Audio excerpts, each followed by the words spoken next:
Joe from RDI here with another tips and tricks. Today we're going to talk about cable rail tensioning and how to do it after your initial install. During the initial installation of cable rail, this is normally how you would tension it.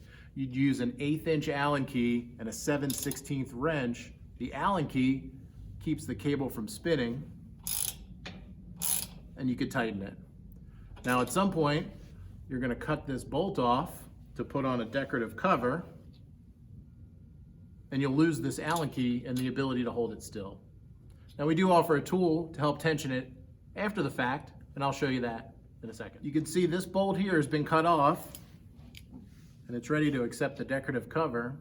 But if I needed to retension this cable, I can still do so. I can take the cover off. I don't have my Allen key anymore, so I need to hold the cable still, and I'm going to use my cable gripper tool to do that.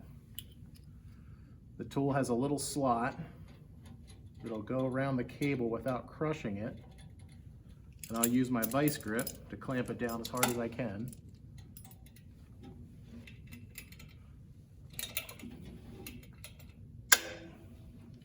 And now I can use my 7/16 wrench to continue to tighten that up. Now there are tools out there that are specifically designed to grip cable, a cable gripping vice grip. They normally retail for around $150, and here just a regular pair of vice grips and the cable gripper tool is a fraction of that cost.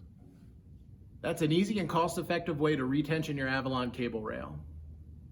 Tips and Tricks is going to go on hiatus for a little while, but we'll be back in some form with more tips and more libations. For more information on Avalon cable rail, visit us at rdirail.com.